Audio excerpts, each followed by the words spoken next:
¿Cómo están, estimados amigos? Espero que estén muy bien. Nuevamente les saluda el doctor Arturo Vargas y en esta oportunidad, continuando con las sesiones de la cuarta jornada de Residente Cero, el día de hoy tenemos el gusto de poder compartir con el doctor Giancarlo Contreras Pasco, médico cardiólogo, actualmente trabajando en la parte privada, en la parte de la clínica de San Borja, la filial Sana, y también que tiene una experiencia muy grande en la parte docente. Nos va a acompañar para poder darnos su perspectiva, para poder comentarnos sus experiencias en esa especialidad tan importante que es la cardiología, como una de las ramas cruciales en la parte de la medicina interna. Estamos muy contentos de poder contar con su presencia, doctor Giancarlo. Buenas tardes, ¿cómo está usted?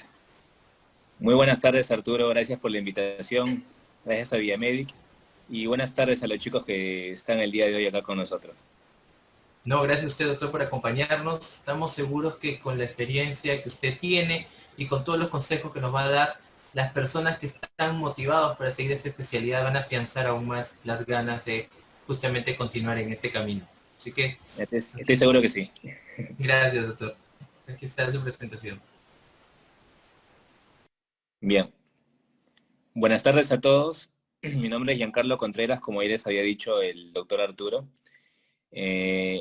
Me han pedido que trate de resumir en 3 diapositivas lo que es la especialidad de cardiología, cuál es el quehacer cotidiano que representa para mí y cómo es la vida aproximadamente de un cardiólogo, ¿no? Cómo es la vida formativa, ¿no? Durante la residencia médica, que eso va a variar, depende de la sede. Y qué pasa después, ¿no? Que no es menos interesante. ¿Qué pasa cuando ya estamos en el mercado laboral, ¿no?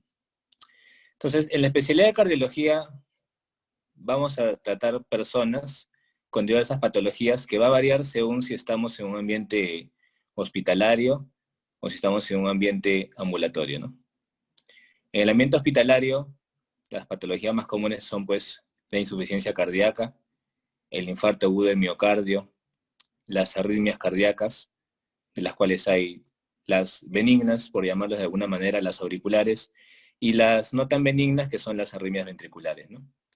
Entonces, cuando una persona ingresa a hacer cardiología, va a tener diferentes actividades. En la parte ambulatoria, básicamente, la patología más frecuente es hipertensión y la recuperación de estas personas una vez que han tenido esas patologías hospitalarias, ¿no? Entonces, vamos a tener en primera instancia que dependiendo del ámbito laboral donde uno se desarrolle, vamos a tener consulta ambulatoria, hipertensión a la cabeza, insuficiencia cardíaca, postinfartados, pacientes con angina. Vamos a realizar una visita médica, ¿no? Dependiendo del ambiente donde estén, en un hospital, en una clínica, la visita médica es bien fructífera. Vamos a tener cuadros de emergencia, que de repente es lo que atrae a muchas personas que hemos hecho cardiología, ¿no? Las emergencias principalmente son personas que están infartando o personas con angina de pecho o personas que están sufriendo de alguna arritmia, ¿no? Esos son los cuadros de repente más comunes, ¿no? También en las emergencias se ven casos de riesgo quirúrgico, pacientes que deben ser operados por una apendicitis, por una cesárea, una vesícula inflamada y que necesita la evaluación por un cardiólogo. Entre los quehaceres diarios del cardiólogo, como ven ahí, además de las consultas y las visitas, está la interpretación de un electrocardiograma. Generalmente lo toma el personal técnico, eventualmente lo toma una enfermera o eventualmente lo vamos a tomar nosotros mismos, ¿no? Entonces el electrocardiograma, digamos que es el pan del día a día. No existe cardiólogo que no sepa leer un electrocardiograma, esto es inconcebible. Algunos cardiólogos antiguos no todos saben hacer ecocardiograma porque este examen es relativamente nuevo. No todos saben leer una resonancia cardíaca porque es un examen más nuevo todavía. Pero no existe cardiólogo que no sepa leer un electrocardiograma y creo que la mayoría que hemos hecho esta especialidad es porque nos gustaba leer un electrocardiograma. Otros exámenes que se le hacen a los pacientes con cardiopatías, sobre todo en el ámbito ambulatorio, es la realización de un mapa. El monitoreo ambulatorio de la presión arterial consiste en colocar un tensiómetro a la persona que estamos estudiando y se va a registrar la presión arterial durante el día y durante la noche, que es lo más importante, ¿no? También durante 24 horas podemos registrar un estudio de Holter. El Holter consiste en un estudio en el cual se colocan los electrodos a un paciente, al pecho de un paciente, y es equivalente a un electrocardiograma de 24 horas, ¿no? Entonces nos sirve para detectar arritmias, ya que las arritmias no están presentes durante las 24 horas del día. Eventualmente también se puede diagnosticar isquemia oculta, ¿no? Un examen que me gusta bastante a mí y que todos los cardiólogos jóvenes, si alguno de ustedes se anima por la especialidad de cardiología e ingresa a cardiología, todos van a aprender ecocardiografías, todos. Algunos lo desarrollarán como subespecialidad, algunos, pero definitivamente todos van a saber lo básico de ecocardiografía. Este examen actualmente es bien importante porque puede mensurar muchas cosas. Puede mensurar los diámetros de las cavidades del corazón, puede mensurar el espesor de las paredes, puede determinar la masa cardíaca, pero no solamente ver la anatomía, sino la fisiología. Se puede ver el flujo. Se puede ver el flujo a través de las válvulas, se puede calcular el gasto cardíaco, se pueden calcular presiones o estimar presiones en las capilares pulmonares, en la arteria pulmonar, en la aorta, etcétera, ¿no? Es bien interesante.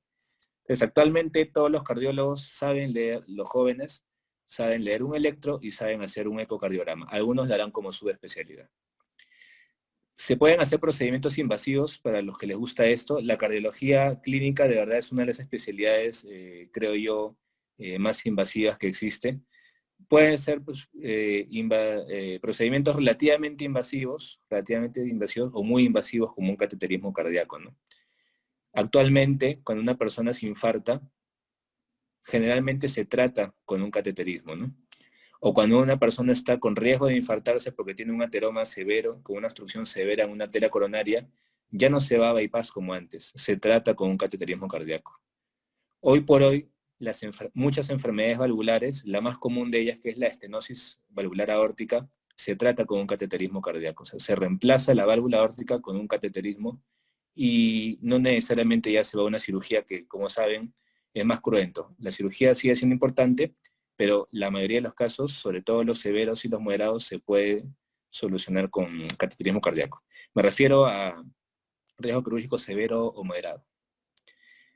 Actualmente una insuficiencia de la válvula mitral también se podría solucionar por cateterismo cardíaco en algunos casos, ¿no? Siempre en algunos casos necesariamente va a ir a cirugía. Y así por el estilo, hay varios procedimientos, no solamente en el corazón, sino en los vasos arteriales periféricos que se puede solucionar con el cateterismo cardíaco, ¿no? Algunos de estos procedimientos los compartimos valga la redundancia, en común con los cirujanos vasculares que conocen de repente bastante también de la anatomía vascular. Algunos lo hacen los cardiólogos, ¿no? Eso varía del centro donde uno se desempeña, ¿no? Y en base a eso es que hay 3 subespecialidades que los vamos a mencionar en un rato. ¿Podrías pasar a la siguiente diapositiva, por favor, Arturo? Entonces, ¿cómo se desempeña uno en el campo laboral? Gracias a Dios la cardiología es una especialidad que en mi modo de ver y en lo que he conversado con muchos colegas, hay gran campo laboral, ¿no? Porque en todos lados se necesita cardiólogos.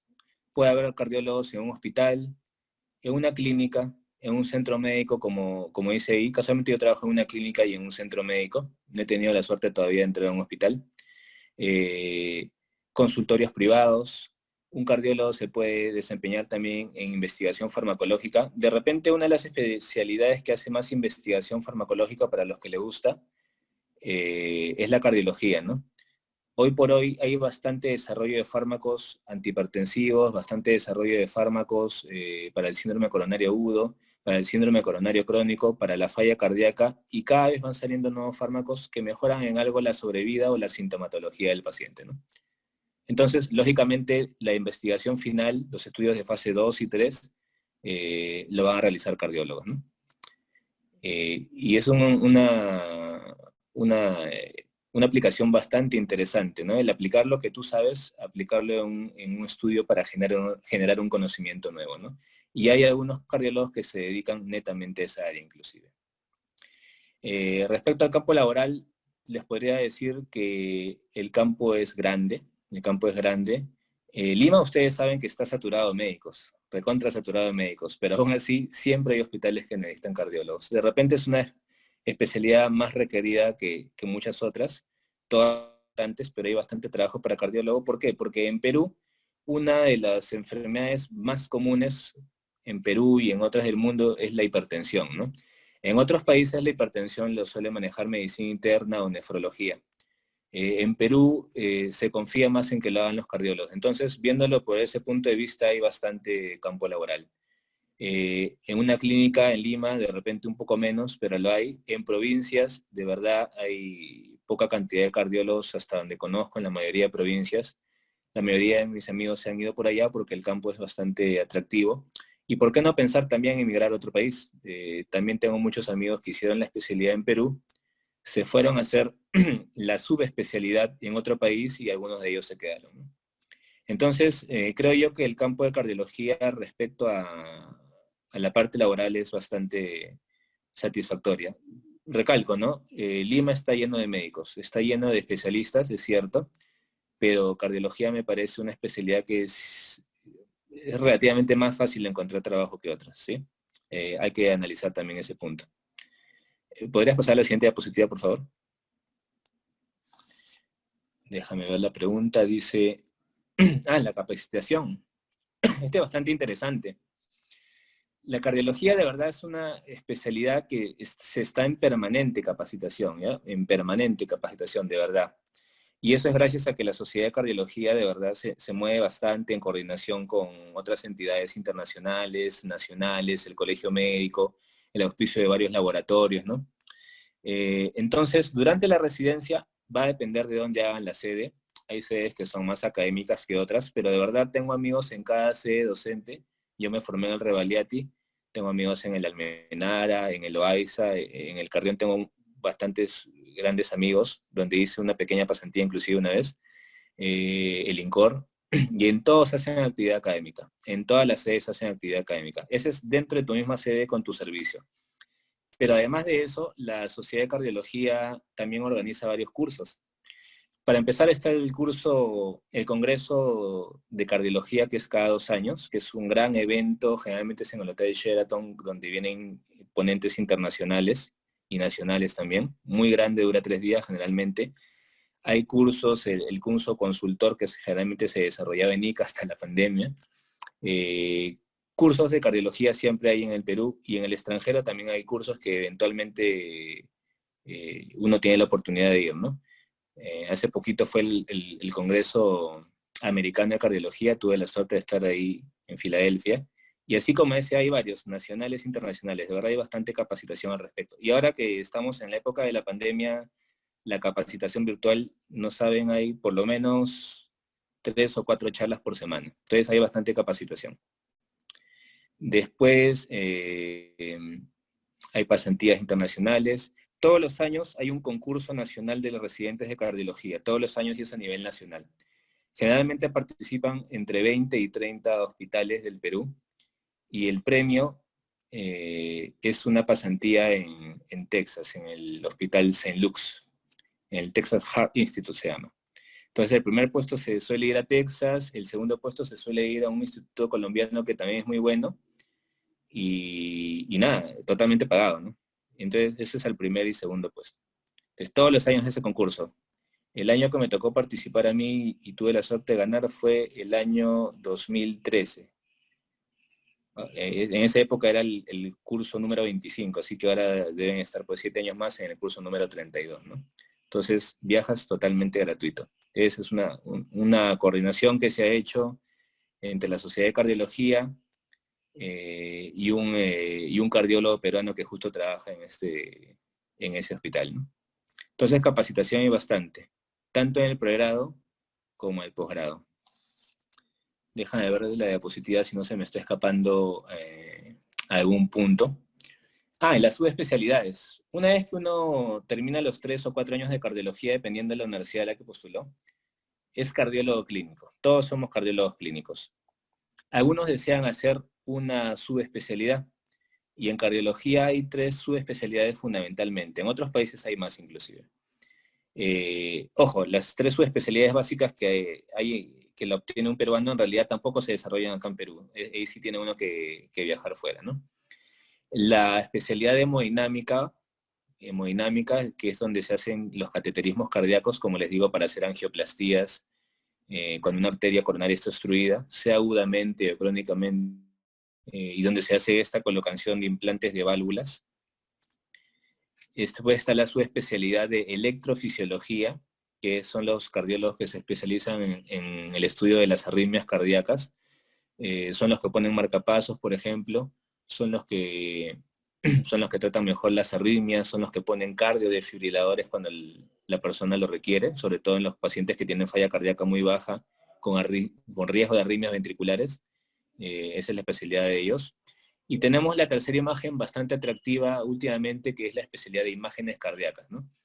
Y en la especialidad de imágenes cardíacas, uno aprende a hacer mejor todavía el ecocardiograma de lo que ya hacía, aprende a leer una tomografía de arterias coronarias, aprende a realizar y leer una resonancia cardíaca, y cuando digo realizar es porque el cardiólogo tiene que estar presente durante la toma del procedimiento para la mejor adquisición de imágenes. Y la perfusión miocárdica, ¿no? Que la perfusión miocárdica a veces lo hace un cardiólogo, a veces lo hace el médico de medicina nuclear. En Perú más lo hace el médico de medicina nuclear, pero el cardiólogo también puede hacerlo si se quiere subespecializar en eso, ¿no? Entonces, el abanico es grande, ¿no? Uno puede estar en un consultorio, uno puede estar en un hospital, puede estar en una clínica, se requiere bastante, gracias a Dios. El día a día del cardiólogo clínico, creo yo, es tratar pacientes con hipertensión, falla cardíaca, enfermedad coronaria, hacer riesgos quirúrgicos. Todos leemos electrocardiogramas todos los días, muchos hacemos ecocardiogramas casi todos los días, lectura de mapas y Holter, emergencias, dependiendo, si trabajas en un gran hospital, pues olvídate, en un hospital de seguro ves 30 pacientes con infarto por día. El volumen es bastante alto, en el Ministerio de Salud es algo menos, en las clínicas es algo menos, pero se ve.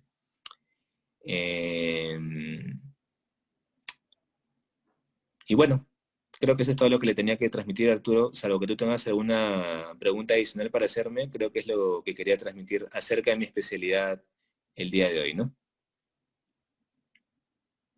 Muchas gracias, doctor. Sí, justo aquí estamos viendo el video, ¿no? Había un pequeño update ahí. Sí, aquí más bien comentarle, primero, bueno, agradecerle. Creo que está muy interesante lo que nos está compartiendo respecto a la especialidad. Todos tenemos la oportunidad en la parte de pregrado de rotar en cardiología. Creo que es una de las especialidades que también tiene bastante afinidad por los estudiantes en una primera instancia. Es una especialidad muy importante, dicho sea de paso también, porque llega a explicar luego todo justamente lo que vendría a ser uno de los principios, no bases en el principio de homeostasis, no de regulación. Muchas veces no conocemos lo que nos ha estado de repente mencionando en relación a lo que sería la oferta laboral, que creo que ha quedado bastante claro, la parte de las pasantías, la parte de la experiencia, de las subespecialidades y cómo es el comportamiento de esa especialidad aquí, ¿no? Y el comportamiento de las subespecialidades en nuestro medio. Eso es muy importante y creo que es de bastante utilidad que nos haya podido compartir esa información. Acá, doctor, tenemos algunas preguntas de las personas que nos acompañan.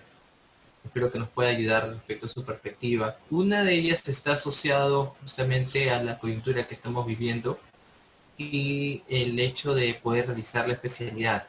¿Usted considera que por la coyuntura que estamos viviendo, de repente el desarrollo o el performance del futuro residente se puede haber comprometido? Sí, definitivamente para cualquier especialidad, sea cardiología, especialidad clínica o quirúrgica, definitivamente comenzar ahorita la residencia es todo un reto, ¿no? Cuando uno comienza R1 en cardiología, comienza rotando en medicina interna, comienza rotando, dependiendo de la especialidad en la que uno esté, alguna especialidad afín a la cardiología, como endocrinología, como nefrología, ¿no? Y comienza rotando en su mismo servicio de cardiología, ¿no? En el caso de los que hicimos la residencia por San Marcos, que dura 3 años, el R1 está 3 meses en medicina interna, 6 meses en cardiología y 3 meses en la unidad de cuidados intensivos generales, ¿no? Digo generales porque ya de R2 y R3 rotas en tu propia unidad de cuidados intensivos de tu hospital, que no todos los hospitales tienen, por cierto, ¿no? Solamente los grandes hospitales son los que tienen una unidad de cuidados intensivos coronarios. Pero los que no tienen, al que le toca ir a un hospital que no tiene UCI coronaria, igual pide su rotación externa a un hospital que sí la tenga y asunto solucionado, ¿no? Entonces, si uno ingresa actualmente en esta pandemia, definitivamente, probablemente la primera rotación va a ser medicina interna, ¿no?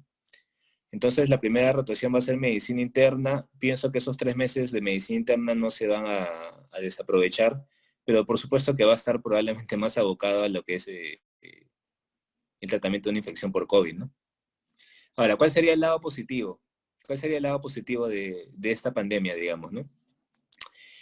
La gente que está trabajando actualmente se están recontra especializando en cuidados intensivos, pues un endocrinólogo que nunca ha agarrado un ventilador mecánico ha aprendido a usar ventilador mecánico. Un traumatólogo que nunca ha agarrado un ventilador mecánico lo está aprendiendo a usar. Entonces, esta es una coyuntura especial que, si bien es cierto, estamos descuidando algunas cosas, pero se están aprendiendo otras. Y en el caso de los que hagan cardiología es bien importante, porque los cardiólogos todos van a agarrar en algún momento ventilador mecánico, y los que se dediquen a la unidad coronaria, a trabajar en una UCI coronaria, pues lo van a usar toda su vida. El COVID es una infección que daña el endotelio, que inflama el endotelio, y eso da una gran probabilidad de complicaciones cardiovasculares, ¿no? Los pacientes que sufren por COVID, los que más se afectan son casualmente los que tienen factores de riesgo cardíacos. Por ejemplo, la obesidad es el principal factor de riesgo. La edad, más de 60 años, es otro factor de riesgo. El ser hipertenso, diabético, dado que ya tienen de por sí el endotelio inflamado, es un factor de riesgo, ¿no? Entonces, van a ver que las personas que fallecen por COVID, muchos de ellos fallecen por infarto agudo de miocardio. Como les va a tocar a los que ingresen a la especialidad este año o el siguiente, no sé cuándo va a ser el examen, Arturo, los que les toque ingresar, estén en medicina interna, van a ver que estos pacientes se complican con alguna de esas dos cosas, ¿no? Infarto agudo de miocardio o tromboembolia pulmonar. Entonces, a los que hagan cardiología les va a favorecer, porque desde R1 van a estar viendo ese tipo de complicaciones, ¿no? Normalmente cuando eres R1 y estás en tu servicio, ves al paciente que ya se infartó. Ves, digamos, cuando ya casi para irse de alta. O sea, no lo ves en el momento del infarto porque no haces guardias de cardiología, ¿no? En cambio, si estás en un piso de medicina interna tratando a pacientes con COVID y tienen estas complicaciones, probablemente lo vean desde que pase ese problema, ¿no? Entonces, ese yo lo veo como una ventaja, ¿no? Eso creo que es lo que te podría decir, ¿no? Y los que hagan por Cayetano, que tiene un año extra y tiene, me parece, 6 meses más de medicina interna, en esos meses de medicina interna van a ir por diferentes especialidades, se supone que van por patología, se supone que van por neurología. De repente van a perder un poquito esas rotaciones, pero van a ganar otras que creo yo son fundamentales, ¿no? Más relacionadas a cardiología. ¿Sí? Finalmente el paciente con COVID se muere de insuficiencia respiratoria o se muere de infarto. Si se muere de insuficiencia respiratoria van a manejar ventilador mecánico, y eso en cardiología les ayuda bastante para cuando estén en la unidad coronaria. Claro, doctor, claro, tiene muchísima razón. Creo que la situación que estamos viviendo es una situación que de alguna manera u otra a todas las especialidades de alguna forma tendríamos que reconocer, ¿no?, las variables, ¿no? Yo creo que, como usted muy bien menciona, tratar de ver dentro de la situación que nos pueda jugar a favor en nuestro proceso de aprendizaje, ¿no? De alguna Claro, forma, muchas veces lo vemos como algo negativo, quizás de repente algunas cosas van a tener que de repente desplazarse en un poco de tiempo, pero si lo sabemos optimizar, si somos metódicos, si sabemos también reconocer y ir desarrollando otras competencias, creo que va a sumar, ¿no?, de manera positiva en el proceso formativo. Habría que así es. reconocer más bien como una oportunidad también la situación que se está viviendo para el proceso formativo, claro está, ¿no? Ahora, doctor, en relación justamente a lo que estaba mencionando, ¿no? Las sedes hospitalarias, cada universidad a veces oferta una malla distinta, la cual justamente hace también interesante el proceso de formación, y en su perspectiva me gustaría que de repente nos comparta esa diferencia, ¿no? Algunas tengo conocimiento que son 3 años, otras 4 años, ¿no? La diferencia radica en rotar básicamente un año más de medicina, y qué hospital sería el ideal para justamente de repente formarse, me estaban preguntando por aquí también en la Es especialidad. una excelente pregunta y va a depender de lo que queramos hacer en el transcurso de los años. Eh, yo hice mi formación en Revaliati. Quiero mucho Revaliati porque voy ahí desde alumno y desde externo e interno. Entonces ahí me gusta mucho Revaliati. Si ves la parte de cardiología en Revalidati, el INCOR podría decirse que tiene el mayor número de casuística y también el mayor poder resolutivo, ¿no? Cuando digo el mayor número de casuística, me refiero a que una guardia de cardiología desde R2 y R3 van a haber por lo menos 20 pacientes con infarto por cada guardia que hagan, ¿no? Y en el piso de hospitalización van a haber otros 20 pacientes infartados. En la unidad coronaria van a haber unos 8 pacientes en cuidados intensivos coronarios que están en tu mismo servicio de cardiología. Y van a ver, si gustan, si están rotando o si de repente no están rotando, pero quieren entrar a sala hemodinámica, van a ver por lo menos 8 pacientes, 8 cateterismos al día. Entonces el volumen es bastante alto. Y el poder resolutivo es bastante alto también, ¿no? Esa es la realidad de INCOR y de Revalidati, no necesariamente es la realidad de todos los hospitales, ¿no? Los hospitales del Ministerio de Salud, como el Carrión, que yo también quiero muchísimo porque hice una rotación ahí, el Loaiza, el 2 de mayo, de repente adolecen un poco de eso porque hacen muy pocos cateterismos cardíacos. De hecho, algunos de ellos no hacen cateterismos, pero eso lo pueden subsanar rotando pues, en uno de estos hospitales que se hacen esos procedimientos, ¿no? Pero tienen otras ventajas. Tienen otras ventajas, el Carrión, el Loaiza, el 2 de mayo, que son hospitales del ministerio. La FAP también, donde yo trabajé en la FAP, por ejemplo, en la FAP tiene resonador cardíaco, cosa que no tenemos en el Revalidati. No tiene resonador, en la FAP sí lo tiene. Entonces, lo poco que sé de resonancia cardíaca lo aprendí cuando trabajé ahí ya de cardiólogo inclusive, ya de cardiólogo. Ahí vine a aprender resonancia.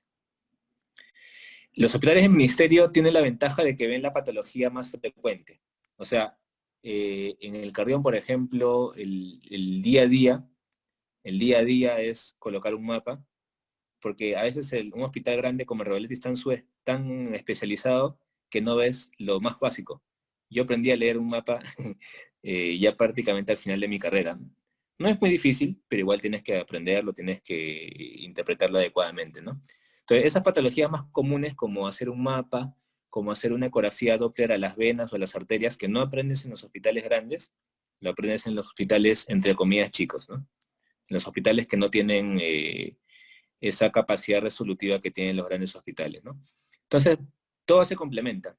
Yo casualmente pedí esa rotación en el Cardión porque quería aprender a hacer ecografía Doppler de las piernas y de las carótidas, cosa que en Revalidati no aprendía porque ahí lo hacen los médicos radiólogos, ¿no?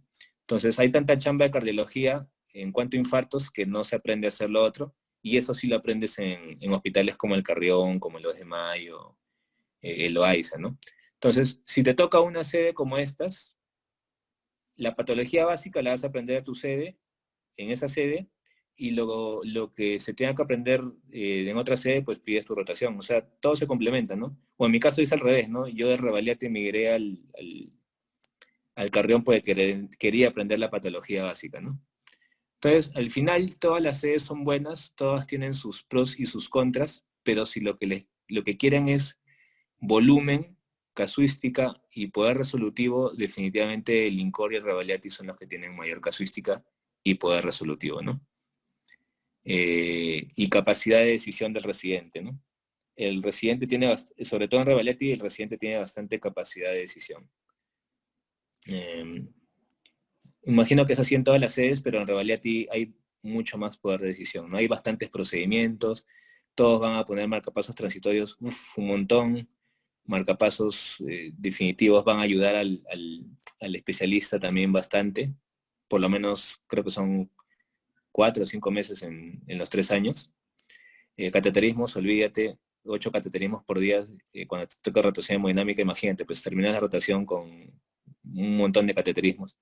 Obviamente en la medida que a ustedes les interesa el procedimiento, el cardiólogo asistente les va a dar a ustedes, ¿no?, ese procedimiento.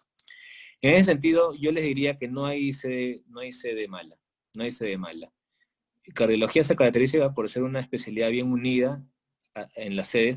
Un dato importante, hay el campeonato de fútbol de cardiología de todos los años, hay 2 de hecho, ya, ese dato también es importante, ahí se confraterniza. Yo creo que no hay ni un cardiólogo de una sede que se lleve mal con un cardiólogo de otra sede, y en ese sentido es bastante, todos los servicios de cardiología creo yo son bastante amicales, ¿no? Ese es un plus bien interesante para la sociedad. Casi todos los cardiólogos nos conocemos, casi, obviamente más con los de tu edad, y es un punto bastante a favor. No hay hospital malo, de verdad, Arturo.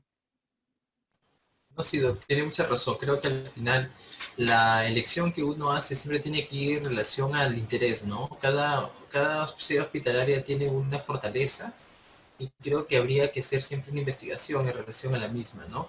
La malla curricular, justamente el plan de estudios y luego la afinidad, ¿no? En relación al área que uno quiere luego desempeñarse, sería importante, creo yo, para las personas que van a optar por esa especialidad, investigarlo, ¿no? Como usted muy bien creo que ya nos está dando datos importantes en relación a casuística, en relación a procedimientos, valorarlo y como menciona, ¿no? Lo que puedes hacer rotaciones, ¿no? Ujú. No solamente acá a nivel nacional, sino también en el extranjero. Entonces ahí uno puede llegarse a realmente exponer a distintas experiencias y seguir creciendo como No, profesional, ¿no? un detalle bastante importante que quería decir, Arturo, me estaba olvidando, son las emergencias. En Ravalete, como te digo, de verdad en una guardia te atiendes 20 pacientes infartados y otros tantos de otras patologías, ¿no? Esa capacidad de emergencia solamente la tiene Ravaliati. Entonces, sucede que hay muchos colegas en formación de otros hospitales que conocen a alguien de Ravaliati y le dicen, oye, ¿puedo ir a hacer guardia contigo? Y las puertas están abiertas. De verdad, el servicio de Ravaliati es bastante amical y la mayoría de hospitales también lo son, ¿no? ¿Por qué les menciono esto? Porque el INCOR también es una sede muy buena, bastante académica, pero tiene el inconveniente de que no hace guardias, como les explico, abiertas al público. Es decir, si yo me infarto de día del corazón, yo no puedo ir de frente al INCOR, ¿no? Tengo que ir a un hospital que puede ser el Sabogal, el Almenar, el Robalete, dependiendo de donde me toque, y en algunos casos los derivan al INCOR. Es decir, los médicos residentes que están haciendo guardias en el INCOR eh, van a encontrar ya los casos ya manejados por otros hospitales. Entonces, esto hasta cierto punto no es tan bueno, ¿no? De que hacen bastantes procedimientos. De que hay bastante actividad académica en INCOR, hay bastante actividad académica. Pero tienen ese talón de Aquiles que es la emergencia, ¿no? Entonces, de hecho, van a manejar emergencias, pero ya manejadas inicialmente por otro médico, ¿no? Entonces, ese me parece un inconveniente un poco, un inconveniente menor, pero que muchos colegas inclusive se iban a rotar a Revaleti para manejar al paciente llegando pues a la emergencia, ¿no? Entonces, en ese sentido, sí, Revaleti es el que tiene mayor volumen, pero INCOR es excelente en todo lo demás que te decía, y los otros hospitales que no tienen esa capacidad resolutiva, como le digo, se puede suplir rotando en alguno de estos dos, ¿no? Ese es un buen dato, es un buen dato para que lo tengan en consideración, porque la intención también sería una primera etapa, ¿no? Cuando uno está sobre todo aprendiendo a hacer lo que sería un diagnóstico más fino, ¿no? El plan de trabajo inicial, ¿no? Para poder ver la evolución, ¿no? Sería importante que lo tengan en consideración para, de repente, si no, generar una rotación, ¿no? Ya que eso Ajá. también podría ser factible. Y doctor, aquí tenemos una última pregunta. Bueno, creo que usted ya la ha abordado bastante bien, pero siempre también creo que es la duda de las personas en relación al mercado laboral, ¿no? Como usted ya lo ha enfocado, creo, bastante bien, de repente podríamos verlo como una perspectiva futuro, ¿no? ¿Cuál cree que sería la subespecialidad que de repente debe estar más en boga o que podría tener mucha mayor rentabilidad, ¿no? Porque ese también es un aspecto que habría que tener en consideración, como usted muy bien menciona. Ya. Es un detalle importante y voy a ser bien claro y bien frío en esto. Hasta hace unos años la especialidad más en la cual se necesitaba mayor cantidad de personal y era remunerativamente mejor considerada era la especialidad de hemodinámica, ¿no? O sea, hacer cateterismos. Pero los cateterismos, como comprenderán, se hacen en hospitales grandes y en clínicas grandes, ¿no? No puedes ir a un consultorio a hacer cateterismo, no puedes ir a hacer consultorio en un policlínico, en un cateterismo en un policlínico, ¿no? Entonces, como hay pocos hospitales en Perú y pocas clínicas, el mercado se saturó con el paso de los años. Una vez que el mercado se saturó, y ya que son, digamos, como que 10 hemodinamistas los que, vamos a decir coloquialmente, se comen en el mercado laboral, dejó de ser una especialidad un poco atractiva, ¿no? Entonces de ahí apareció que la gente se fue a hacer la subespecialidad de electrofisiología. Electrofisiología también requiere de hospitales grandes, así que se saturó también, ¿ya?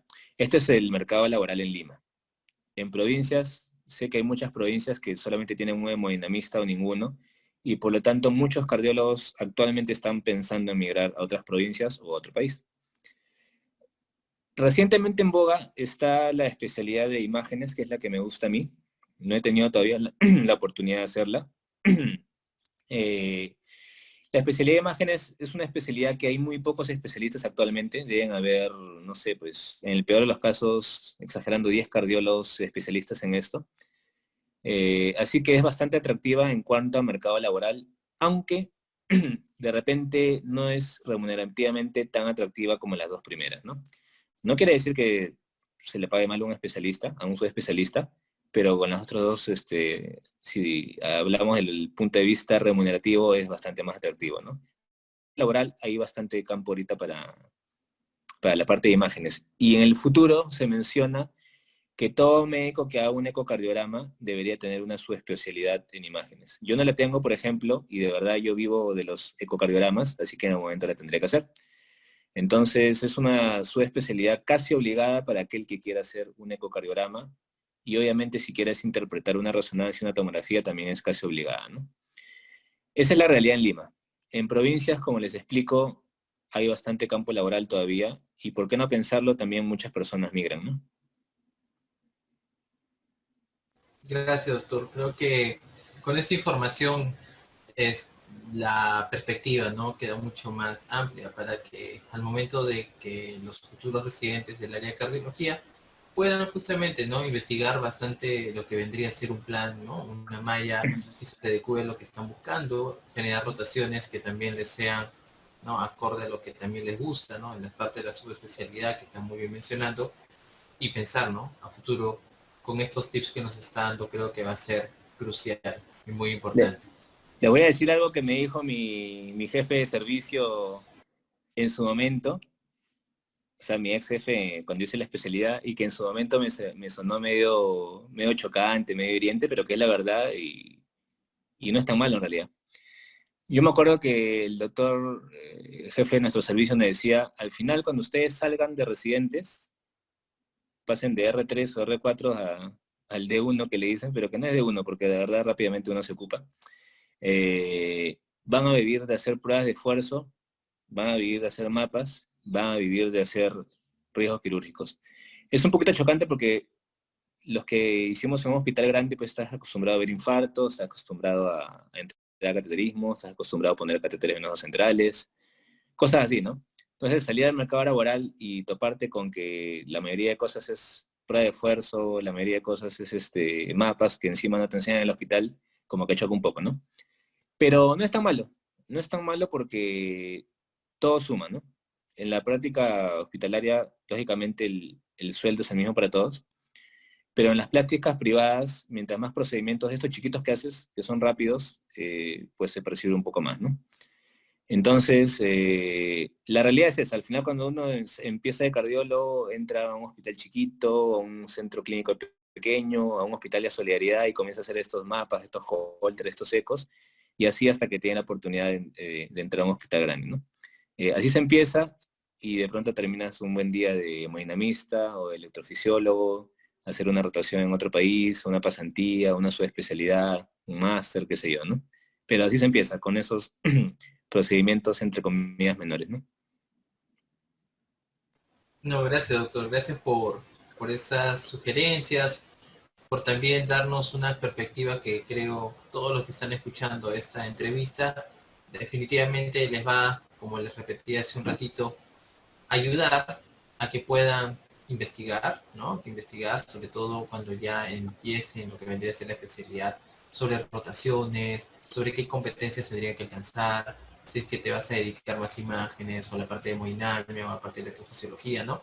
Para, ¿por qué no? ¿No? Irse capacitando con perspectiva también de repente de irse al exterior, ¿no? Tener experiencia de rotaciones, y luego poder aplicarlo acá en nuestro país y de alguna manera también contribuir para que siga esto creciendo, ¿no? Porque hay todavía, como usted muy bien menciona, en algunas zonas de nuestro país bastante para poder trabajar, ¿no? Entonces creo que hay que ir considerando todo lo que se menciona, porque al final, justamente esa es la intención de hacer estas entrevistas, de poder retroalimentarnos con toda la experiencia de cada uno de ustedes, de sí tener una perspectiva distinta de las cosas. Así que, doctor Giancarlo, nosotros estamos muy agradecidos por su tiempo, por habernos dado estos minutos muy valiosos, que estoy seguro que todos los que están escuchando este video y los que van a verlo después, les va a ser de gran utilidad para tomar la decisión. Pero nunca olviden que más allá de la especialidad que uno elige, la convicción, ¿no?